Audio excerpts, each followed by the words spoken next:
Зөв арц Монгол брэнд. Айлчин гişний дөрөн чимээгээр галаан өрдөж, эдээ будааны дэж халуун хоол цайтай угтах эрхэм сэтгэлийн үзүүрт Зөв арц Монгол брэнд.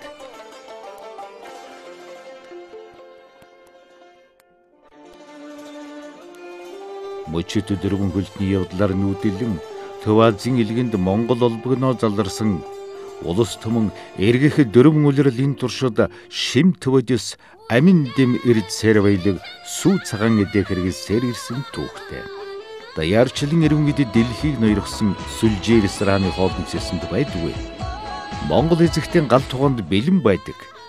Уургандан цадж байдсан монгол хүмүүн амтрахан зоголдог эдээ ундааны дээд Монгол арцны гайхамшигт чанарыг үнэлж дэлхийн хүнсний байгууллагаас хамгийн шалгарсан хоол хүнсийг тогтооход 15,000 жилийн шалгуурыг давсан ганцхан хоол хүнс байсан нь монголчуудын үндсэн хэрэглээ болох цагаан эдээ шалгарсан байна. Өчигдрийн юм өнөөдөр үгүй болж байхад 15,000 жилийн шалгуурыг давж тэсэж гараад өнөөдөр ч үн цэнийн алдаагүй байгаа цагаан эдээ дэлхийн шилдэг хоолоор шалгарсныг дуулаад баярлахаас ч аргагүй биз.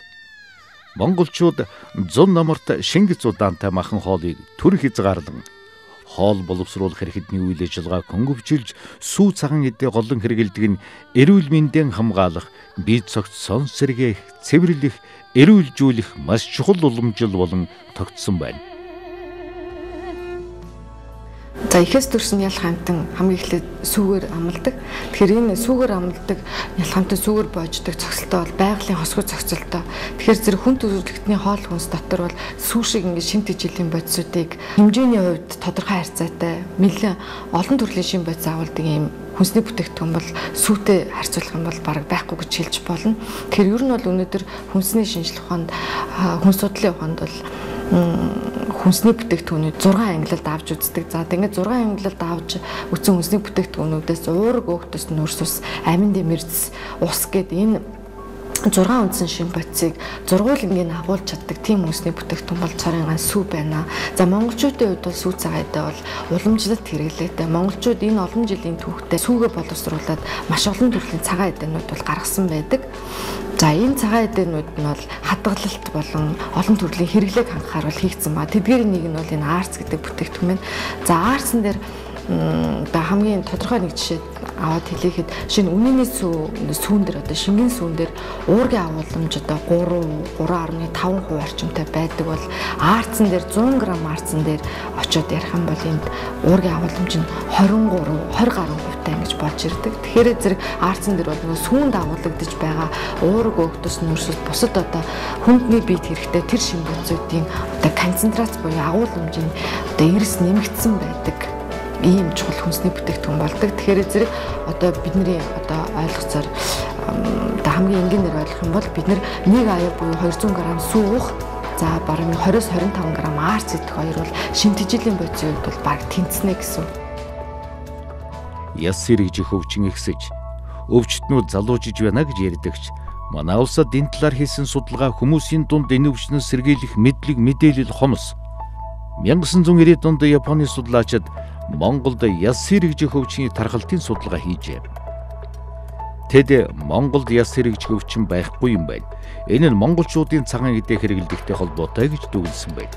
Гэтэл одоогийн байдлаар янз бүрийн нас, ажил мэргэжлийн 3,000 гаруй хүнийг шинжилгээнд хамруулж судалгааны дүн өрдөгчсөн байдлаар гарлаа. 10-аас 80 насны 1000 хүнд судалгаа хийхэд 66% нь ясны сэргэжилтэй болон ясны сэргэжилтэнд өртөхөд ойрхон байгаа. 34% нь эрүүл ястай гэсэн дүн гарсан. Энэ нь эргээд кальцийн агуулмж багтай хоол хүнс хэрэгэлдэг ясны сэргэжилтэнд хүргэдэг өвчнөд дөрөвдөж бүрэн гүйцэд эмчлүүлээгүйтэй холбоотой. Судалгаанд хамрагдсан хүүхдийн 70% нь ясны сэргэжилтийн өвчлөлтөнд өртсөн байсан бөгөөд Зөв арцыг 3 сарын хугацаанд хэрэглэснээр эерэг дүн үзүүлсэн юм а. Зөв арц бүтээгдэхүүнийг бид нар судлаад үзэхэд энэ бол ерөөсөө Монгол аргачлаараа хийсэн элдв консервац одоо хөндлөнгийн хор нөлөөлөл байхгүй. Угаасаа л одоо Монгол хүний генд бол арцаа угадаг арцаа уснараа төсний ядгалыг нэмэгдүүлэхэд одоо үйлдэл одоо хийдэг. Үүнээсээ үүдээд хоол уусруулахад зөв ажилладаг.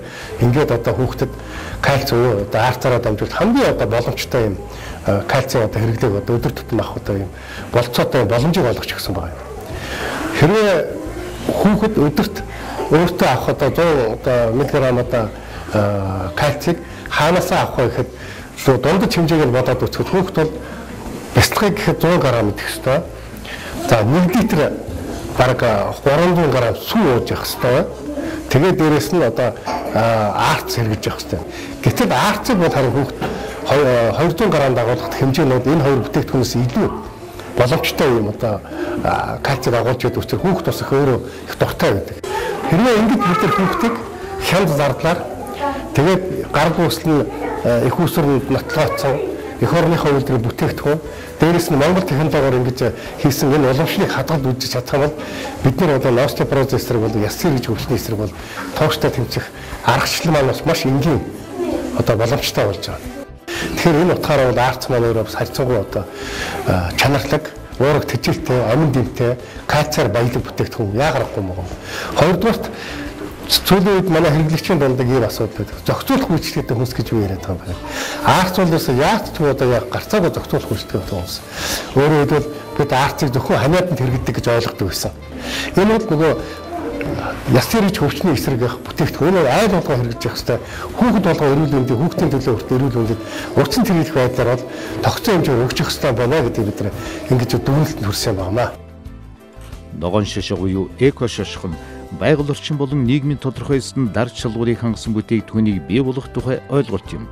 Ногоон шошго нь байгалийн гаралтай цэвэр бүтээгдэхүүн, эдийн засаг нөөцийн хэмнэлт, олон улсад хөлийн зөвшөөрөгдсөн батламж юм.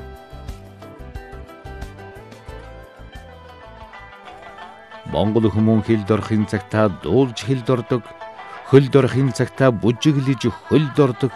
Чухам яг л энэ үед нь арцаар өгжижиг имэн өсөж өндийхин цагтаа оюуны бядатай царай тунгалаг энийхэд шүд танан уулзахад нүд цоглог хүмүүн болж төлөвшин амьдралын гэрэлгээ өгтөн тосох баяр баясгалан бүхнийг цогцлоох нь дамжиггүй. Таны тэг шамгалангийн сэтгэлд оршуулдаг. Зөв арц Монгол бэрэн.